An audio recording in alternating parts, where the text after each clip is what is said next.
Hey, welcome to another episode of Clear Light Connections, where we talk to the people behind the businesses of Bay Area Houston, proudly sponsored by UTMB Health. Today's special guest, Dr. Anastasio, and you are with the Center for Addiction Sciences and Therapeutics. Perfect. I'm glad you did that. And Holly Chapman, you are a graduate student, and you are the co-founder of CORRE. Yes, which is Community Overdose Response and Recovery Effort.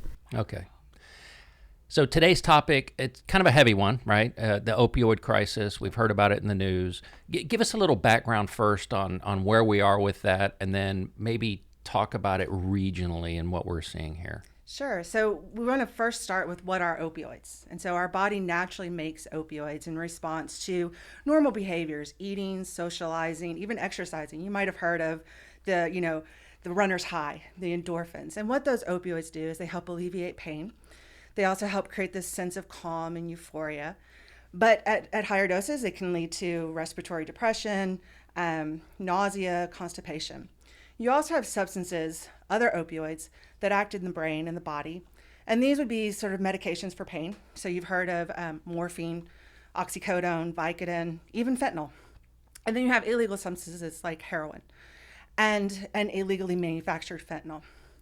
And that's what's brought us to this opioid epidemic and overdose crisis. Started in about the 1990s, when pain prescribers were started to encourage to treat pain as the fifth vital sign, led to this rapid increase in access to prescription opioids, including oxycodone.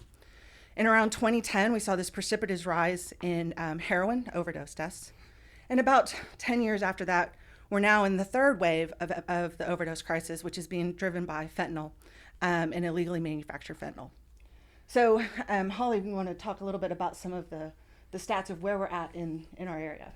Yeah, so starting with the U.S., the CDC just reported some preliminary research showing that there was about 111,000 overdose deaths between 2022 and April 2023.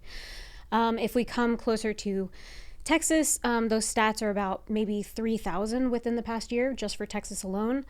And if we come to Galveston County, there was about maybe 250 in the last year. And those stats come from the Galveston County Health District. And I believe it was 2022, or either 2020 or 2022, Galveston County was actually the second highest in all of Texas counties for opioid overdoses per 100,000 population. Oh, wow. And in the U.S., about 90% of overdose deaths are now being attributed to fentanyl. And the fact that it is now in counterfeit pills and in street drugs. And the DEA has started this one pill can kill because fentanyl is being found in so many counterfeit pills and drugs that, one pill, and it's incredibly potent.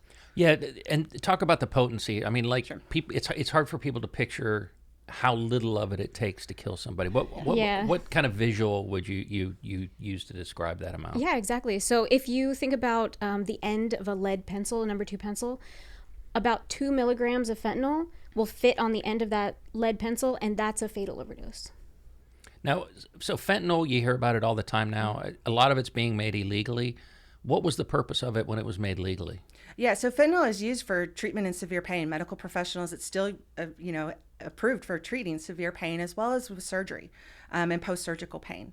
And so when it's prescribed by a physician and taken according to those prescriptions, fentanyl is great to alleviate pain. It's when it's being misused and then in these counterfeit pills where people don't know how much they're getting.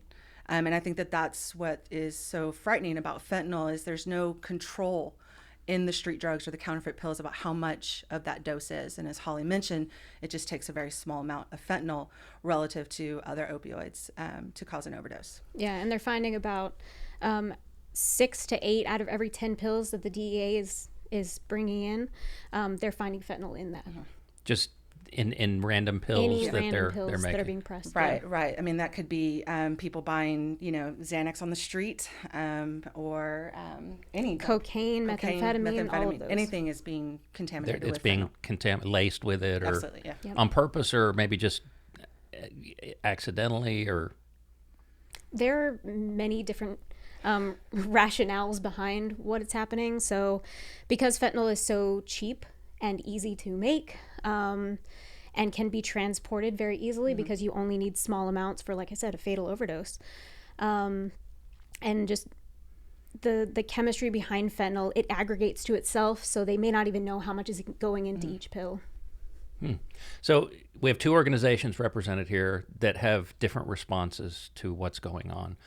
You started an organization, CORRE. Tell me what inspired you to do that, and what the purpose of that organization is, and then we'll talk about UTMB's response to the opioid crisis in our area.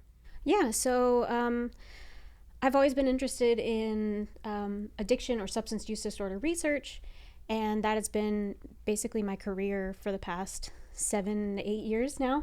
And because most of my work at UTMB as a graduate student is done at the bench and just kind of behind the scenes, I really wanted to be a little more community facing and show people that things can happen now rather than waiting for the research. So I created CORRE with my co-founder, Jacqueline Silva, also a graduate student at UTMB, to basically provide free education about what opioids are, what this crisis means, and how to reverse it with naloxone, the opioid reversal medication. Yeah, and I've noticed UTMB is very supportive of creating programs like this and letting you, they want to be more community facing, so that's a good fit. Yes, and my mentor, Dr. A here, she's been very, very supportive in what I've been doing. And so let's talk about UTMB's response. I know a big part of that has been to obtain Narcan and get it into the schools and to emergency services. Talk about how that started. Yeah, so it sort of started with trying to take what we're doing from the research perspective and the health perspective and how we can integrate that into our community. So the vision and mission of our Center for Addiction Sciences and Therapeutics is, can we transform how we're approaching this crisis, both biologically, psychologically, as well as from the society, and how all those different factors come together so that we can help improve the lives of those afflicted by this debilitating disease, which is addiction, as well as the overdose crisis. And so we've been going out into the community and providing sort of educational outreach events, because the first step in prevention is education. And so we take, our evidence-based treatments and research that we are doing and talk to the community about what's happening and the science behind what's happening and how we in the center are trying to approach that. And so some of the work has been in the school districts and learning that, how to get them those access to naloxone. And so that was one of the things that was started, was to get those access to naloxone for the school districts in the neighboring areas. Yeah, and you've got them in almost every school in Galveston County. Yeah. And I know the school districts are grateful for the help you've provided. And the Bay Area Alliance, Amanda, she couldn't have spoke more highly of your partnership and that effort to get that taken care of. So let's switch gears a little bit. So we're talking about opioids and whatever, but you're studying all kinds of addictions. Yes. What are you seeing besides opioids? What are some of the major addictions that you're kind of seeing trend upward and are of concern to you? Right. They're all of concern. There are FDA-approved treatments for, say, alcohol use disorder or alcohol addiction, as well as nicotine addiction and opioid addiction. There are no FDA-approved treatments for psychostimulants or cocaine, methamphetamine addiction, or cannabinoid or marijuana use disorder. And so a lot of that is, how we can work to understand the biology to discover and develop new medications that can work with behavioral therapy to help somebody onto that road to recovery. Holly mentioned the provisional deaths that the CDC is projecting, about 111,000 people in the U.S. in the past year. One of the other numbers that was reported in those provisional deaths was that a quarter of those may involve cocaine. And 30% involve psychostimulants, so that extra bit is coming from that methamphetamine. And so a lot of this, and there's been rises with the mental health crisis that we're in, the pandemic, the COVID-19 pandemic did help worsen a lot of the mental health. People weren't able to get to their physicians for their treatment. They were cut off from their friends and their family. And we know that social isolation, lack of treatment can trigger somebody when they need their treatment to not receive their treatment. And so we're seeing this sort of comorbid substance use disorder, mental health occurring in the U.S. that we're working, together to try to alleviate. So back to let's get back to the Narcan and Sure. what exactly is it? How does it work? Because it's kind of an amazing thing to especially the layperson to think that if somebody overdoses from fentanyl, you can spray it in their nose, and that's the only thing that'll work. It's kind of mind-boggling to me. Yeah, so just a little bit of biology. So we go back to opioids, and they act in opioid receptors in the body, and they turn those on. So what Narcan does is Narcan comes in and it prevents the opioid from binding to that receptor, so it stops the actions of the opioids. We actually have some examples of Narcan. It fits in your pocket. So this is the Narcan here, and then this is Cloxato, which is double the dose of Narcan. So they're both naloxone. That's the generic name, is naloxone. And once it gets in and binds to that receptor, it can stay on for 30 to 90 minutes and prevent the opioid from eliciting its actions. The danger is with fentanyl. Fentanyl is highly potent, and it can take multiple doses of Narcan or naloxone to reverse the effects of fentanyl. And really, so when people OD from fentanyl, what is it that actually is killing them, right? So what's the biological response that's actually... It stops breathing. Okay. So it's respiratory depression. And so that's how it stops. So fentanyl versus other opioids. Fentanyl is its own beast. So usually with an opioid overdose, and this is prescription opioids as well as heroin, it takes about 1 to 3 hours for somebody to overdose. And that overdose may look like somebody nodding off. They're going to go, they're not going to be conscious anymore. They're going to be unresponsive, so you can't wake them up. And then we see that shallow breathing and maybe like blue lips and blue nails from cyanosis because they're not getting oxygen to the brain.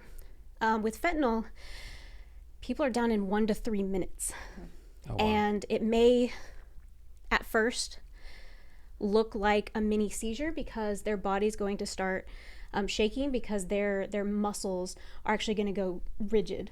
And what's really dangerous about fentanyl is that the muscles around their ribs or their intercostal muscles actually go so rigid you can't perform CPR on them. And so we really recommend doing rescue breathing, which is like 1 breath every 5 seconds. So yeah, that's and you guys have also provided training Yes. on the use of Narcan and obviously, like you said, the symptoms to look out for. Yes, we have a number of our physicians that are associated with the center as well as at UTMB that provide the training, and CORRE also can provide the training. So do you want to walk through the steps of what that administration would look like? Yeah, exactly. So if you come upon a person, and we actually, the Center for Addiction Research has these, Center for Addiction Sciences and Therapeutics. We recently Formerly the changed our Center name. for I can Addiction tell, Research. yeah. We recently changed that. They actually have little overdose cards. I'll hand that over because I Excellent. have it memorized at this point. So if you come upon a person, like I said, if they're unconscious and they're unresponsive and they're not breathing, the first thing you want to do is try to wake them up. And the best way to do that, besides kind of shouting their name and shaking them, is to do something called a sternal rub. So basically, you have an open fist with your knuckles out, and you press down for about 3 to 5 seconds, rubbing on the sternum. It is a very, very painful thing. If that doesn't wake them up, nothing else is going to. So you want to immediately call 911. And after you call 911, or as you're calling them, you'd get out the naloxone, whatever version you have. So naloxone has actually been out since the 1960s, and it was in a vial form. So you just draw up a syringe and stick it intramuscularly, or like the outer thigh or the upper arm, like you would a normal injection. These, you just take it out of the package, stick it in their nose. They don't have to be breathing because it's just going to be absorbed through the nasal mucosa. So you basically just give them one spray, and as you're waiting for it to work, because it starts working in 1 to 3 minutes, and like Dr. A said, last about 30 to 90 minutes, you'll start that rescue breathing. And to do that, you basically just lay someone out flat on their back, tilt their chin up, and try to do maybe 2 quick breaths while plugging their nose. If their chest rises, you're good to go. Keep going 1 breath every 5 seconds. If not, move their chin around to kind of open the airway. After 2 to 3 minutes of doing rescue breathing, if they're not breathing again, you basically give them the second dose that's in there. So like Dr. A said, Narcan is 4 milligrams per dose. Basically, you can stick it in either nose. Doesn't matter. It's going to be absorbed. Cloxato is 8 milligrams. Like she said, for these fentanyl, where fentanyl is a lot more potent, you really want to have them wake up, you may use Cloxato. If the rescue breathing starts working and they actually start breathing on their own, you'll put them on their left side, or this like left lateral recumbent position, because you want to keep the airway open in case they vomit, because they're going to go into withdrawal, because this naloxone is kicking off the opioids from the receptors. So it's an immediate withdrawal. Mm-hmm. It's an immediate withdrawal. It's not. It's so unpleasant. it's unpleasant. But saving the life is more important. Yes. So we've had reports of people saying that they're coming up out of this and they're not going to be happy, obviously, because they're coming out of their high, but at least you're giving them a second chance. Mm-hmm. And once they start breathing, you've left them on their left side, they have a second chance to keep going. And you've already called emergency services, 911, so that 30 to 90 minutes that the naloxone's lasting, once naloxone goes away, opioids are still in the system and they can actually re-overdose. So you always want to call 911. Yeah. Okay. So how long can they stay in the system? Depends on the opioid. Yeah. So they all have different amounts of time. Fentanyl, I have that number. Fentanyl is around that 30 to 90 minutes. It can stay around. If you're thinking about morphine or even the long, like oxycodone, that can be, 8 hours, depending if it's an extended release. So, but again, that is important, how long it's around, but it's also how quickly it gets into the brain. And fentanyl gets into the brain very quickly. And that's where it can induce that respiratory depression rapidly. So let's say somebody takes it, they go into respiratory depression. Mm-hmm. How long until they pass? I mean, sure. What's the length of time that we have available to us? Right. To after talking to some of our physicians, brain damage can start to occur within 4 minutes of not having oxygen to the brain. So that's a time frame that the brain damage is starting to occur. Death is going to occur, can occur at a time point after that, depending on whether or not the person, how quickly they stop breathing. We also want to point out with Narcan or naloxone, if you administer it to somebody and they weren't under the influence of an opioid, it's not going to hurt them. Narcan does not impact the body if it's given without the opioid. And that's why it's so important to have it in the schools, because right. Like when in doubt, if you administer it, you're not going to cause any harm. That's right. what a number of our physicians have reported, and we know this. Yeah, that's important, because right. you're taking a gamble, and if it pays off, great. If it doesn't, like right. you said, no harm, no foul. Right. And as Holly's mentioned, if you're doing the rescue breathing and the person doesn't start breathing on their own, or they stop breathing again, give that second dose of Narcan. We know that the fentanyl and other synthetic fentanyls can require multiple doses. And EMS will also, it depends on where you're at. If you're in a suburban or a rural area, what the EMS time frame is to reach you. And that's why it's important to wait for EMS, but also if you have to administer that second dose, and then EMS, they will have the additional doses. And then once somebody gets into the hospital, there's other opportunities to help restore the breathing. You can even do IV naloxone as needed. So are we starting to see the age of these events trend downward? Like are younger people, is this happening to younger people at a higher rate than before? At a higher rate than before? I mean, if we go back to 2022, fentanyl became the leading cause of death for ages 18 to 45. Oh, wow. And that was over gun violence or cardiac events, which are usually those top leading cause of death. But with substance use disorders, we usually track them as young as 12 years old. I think that it's hitting everybody, and whether or not there's one age group, nobody is immune to fentanyl. Yeah. And that's why it's important. We talk a lot when we're out in the community. Some people will be like, well, why do I need to carry Narcan? My child would never. You don't know. You don't know what's in that. You don't know, and it doesn't hurt. And there's actually some numbers from the CDC that around 40% of overdose deaths occurred when there was a bystander nearby. And a number of them occurred in the home, or or in a neighbor's home, for instance. And so carrying that Narcan, or having your children or your loved ones, I mean, I gave it to my parents, and my parents now carry Narcan, and it's important because you never know when you're going to need to use it. Yeah, and you said, like, it's gotten so powerful that you might think, well, with this, you might not even get a chance for your kid to become addicted, because Right. it's just one It's pill. one pill. And it can happen. Right. And so that's the DEA's one pill can kill. And there's a website that you can go to and learn more about the fentanyl facts and their website. And we've heard stories about people ordering, drugs from just pills. They want to go, take some, counterfeit Xanax or oxycodone, for instance, and they ordering it online or through social media, and just to go to a party and have some fun, is what they think is they're doing, but it's laced with fentanyl, and that's where it's become quite frightening, and we haven't talked a lot about the other trend that they're starting to see is the combination of fentanyl with what's known as xylazine, or trank dope. And xylazine is not approved for human use. It's used in veterinary medicine. And it is now being found in combination with fentanyl in some of these counterfeit pills. And it can increase, what's thought is that it's increasing the effects of fentanyl. Unfortunately, xylazine doesn't respond to naloxone.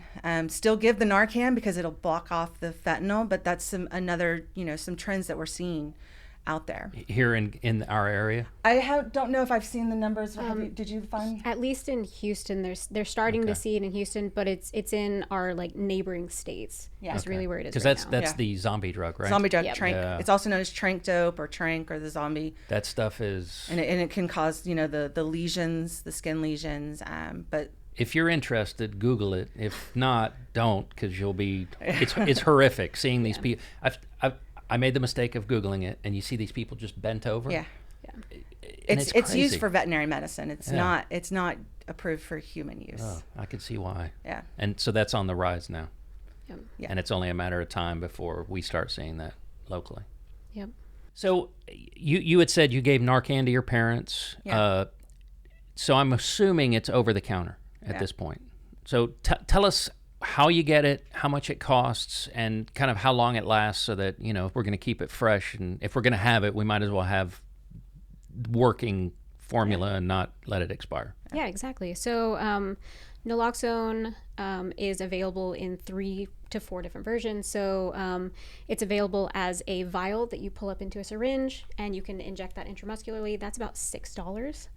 Not a lot of pharmacies carry that because having syringes on your person may be considered paraphernalia. So they came out with Narcan. So it's a nasal spray. Narcan, this version, just the 4 milligrams, is now available over the counter. You can get it at any local pharmacy for around maybe $45. And like we said, it's 4 milligrams per dose. You get 2 doses per box. And Narcan has actually been, or naloxone can be safe and effective up to 30 years if kept in a cool, dry place. So that does not mean your hot car in the middle of Texas summer. Keeping it in a cool, dry place, you can keep it on your person, in a pocket, in a purse. There is a higher dose of naloxone called Cloxato. That's about 8 milligrams per dose. It's an orange package. This is not available over the counter, but none of these versions will you need a prescription for, because Texas has naloxone access laws allowing the use, distribution, and people keeping it on their person without criminal or civil liability. So just keep it on your person. You don't need a prescription. This version, it's a little harder to get. It's about $135 per box, which is Expensive. very expensive, not really helpful in the market. The last version is an auto injector. I'm not sure if that is still around, but it was basically a 2-pronged device that you would put intramuscularly. You basically stick it in the thigh, press a button, and it injects it for you. But the easiest one to get right now, like we said, over the counter, naloxone. Within the last couple of weeks, actually. Exactly. It became over the counter. It was FDA approved for over the counter in March, and the company that's doing it, I think it was 2 weeks ago. Yeah. That we started seeing it in in the pharmacies. And you were able to secure some for free for emergency personnel in the schools? Yes, they're getting it through the, yes. Yeah, so there are actually other ways to get it free instead of just over the counter. So there's morenarcanplease.com. It's through the UT San Antonio School of Nursing. You basically, as an individual and organization, ask for doses and they'll send it to you for free. There is a lag time. There's also narcanfinder.com. And thanks to some locals in Galveston County, there are actually a bunch of Narcan vending machines around. So basically you go into a pharmacy or a hardware store, and I can list out a few of those, where you can just walk in, grab a dose, no questions asked. Yeah. Such as Heart Pharmacy in Lamarck. We have Broadway Drugstore in Galveston. St. Vincent's just got 2 Narcan vending machines. And I believe there's one more, Sullivan's.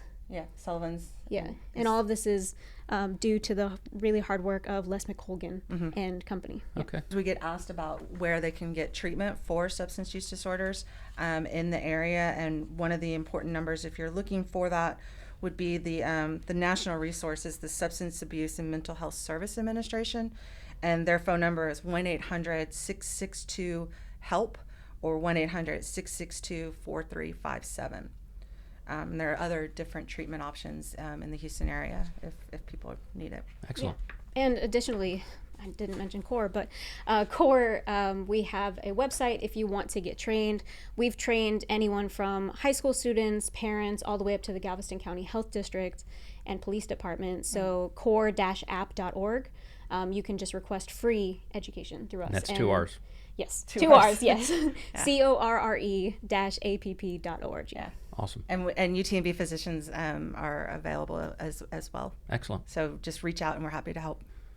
Well, I want to thank you both for the important work you're doing and for coming on and making sure that people have the resources they need to combat this. Absolutely. And please reach out to us at the UTMB Center for Addiction Sciences and Therapeutics. You can find us on the UTMB website and email. We're happy to come and talk about, to educate or, meet with people and talk about what we're doing, because we're doing a lot more than just, a lot about the science of what we're doing and how we're hoping to improve the health. And if we can work together as a community, then we can improve the health of people, that are faced with not just this overdose crisis, but also addiction, and get them the treatment they need and know that they have that support. One of the things I tell the students and the mentees that I work with is we want our research and we want our science to be socially impactful. And that's something that drives and what gets me going every single day is we want to be able to improve the lives of those around us with the research and science that we're doing, and the support that we have from the community and the university is very important. And how has your field of study changed over the last, let's say, 25, 30 years? I mean, Yeah. It has. I think the biggest, reducing the stigma that addiction or substance use disorder is not a moral failing.